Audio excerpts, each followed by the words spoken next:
जब अकबर का नाम बीरबल ने अंधों की सूची में लिखा तो देखिए उसके साथ क्या होता है। हेलो हाय फ्रेंड्स, मैं हूं सपना और मैं लाती हूं आपके लिए नई नई कहानियां। तो आज की कहानी है अंधों की सूची। तो कहानी अगर अच्छी लगे तो लाइक कमेंट शेयर सब्सक्राइब जरूर करिएगा। एक बार बादशाह अकबर ने बीरबल को राज्य के अंधों की सूची लाने का आदेश दिया। एक दिन में ये कार्य करना असंभव था, इसलिए बीरबल ने अकबर से एक सप्ताह मांगा। अगले दिन बीरबल दरबार में उपस्थित ही नहीं हुआ। वह फिर एक थैला लेकर नगर के हाट बाजार में जाकर बीचों बीच बैठ गया। एक स्थान पर बैठ गया। फिर उसे आने जाने वालों के जूते निकालकर सिलाई करने लगा।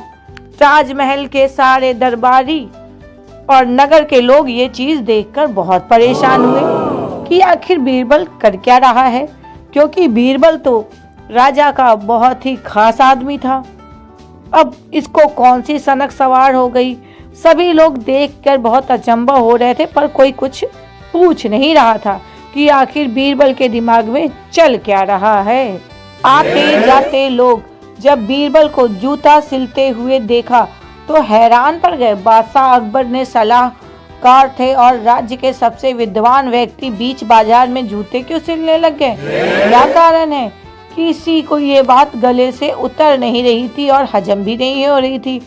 कई लोगों से रहा नहीं गया, उन्होंने बीरबल से पूछ भी लिया, महाशय आप कर क्या रहे हैं। इस सवाल का जवाब देने के बजाय बीरबल अपने थैले से एक कागज निकालता और उसमें कुछ लिखने लगता। इसी तरह दिन बीतते जा रहे थे और बीरबल बीच बाजार में बैठकर जूते सिलने लगता और यह सिलसिला काफी समय तक जारी रहता। लोग आते पूछते और वो थैले से निकालता कागज और उसमें कुछ लिख लेता। कई बार ऐसा ही कई लोगों ने पूछा, बीरबल तुम कर क्या रहे हो।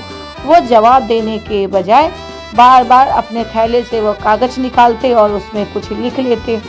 सभी लोग समझ में ही नहीं आ रही थी कि आखिर वो करना क्या चाह रहे हैं। बहुत परेशान हो गए थे ये बात सुनकर कि आखिर बीरबल के दिमाग में चल क्या रहा है। फिर क्या था, आप लोग समझ नहीं पा रहे हैं कि ये क्या हो रहा है, ये क्या कर रहे हैं। जब भी ये सवाल कोई पूछता तब तक वह एक कागज लिखने लगते।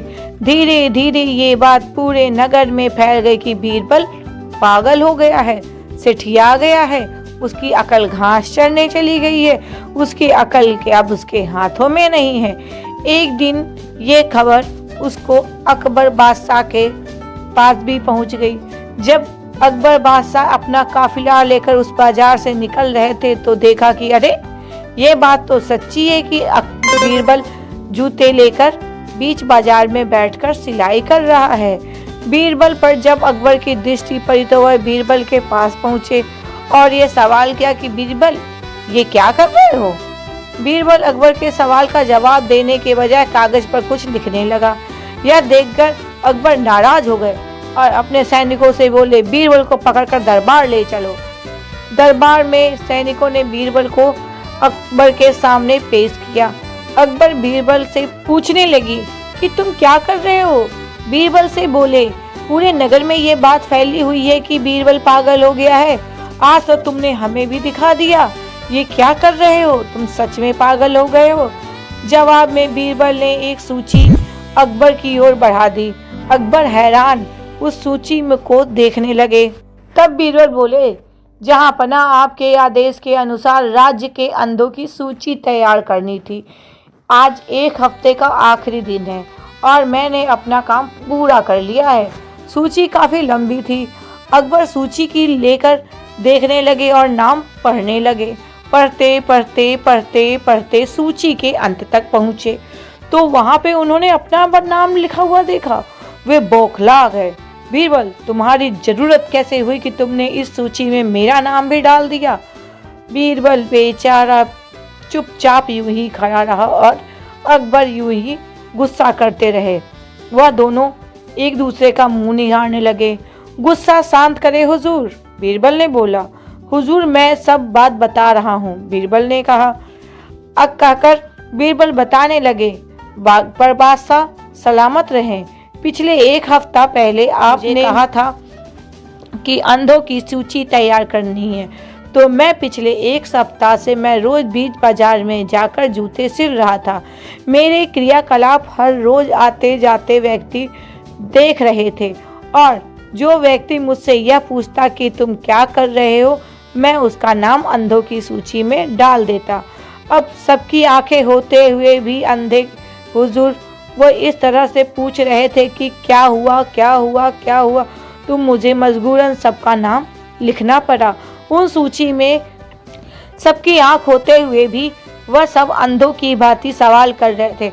हुजूर माफ करें, गुस्ताखी माफ हो, बुरा ना माने हुजूर। ठीक उसी प्रकार आपने भी मुझसे यही सवाल किया कि तुम क्या कर रहे हो, तो मुझे मजबूरन अपने विवश होकर आपका भी नाम इस सूची में डालना पड़ा, वरना मैं ये गुस्ताखी कभी ना करता। ये सब देखकर अकबर चुप रह गए। अकबर क्या कहते, वह नीरज निशब्द रह गए। अकबर बीरबल की इन बातों से बहुत ही परेशान हो गए और वो निशब्द होकर चुपचाप बैठ गए। दरबार के जितने लोग थे वह सब बीरबल का मुंह देखने लगे और कुछ देर के बाद यूं हंसी का ठहारा पूरे माहौल फैल गया और हंसते हंसते सभी राजमहल में एक हंसी की गूंज की लहर टूट पड़ी। तो बताइए दोस्तों, कैसी लगी कहानी? मज़ा आई ना? कहानी अच्छी लगी हो तो प्लीज़ एक लाइक ज़रूर कर दीजिएगा। धन्यवाद।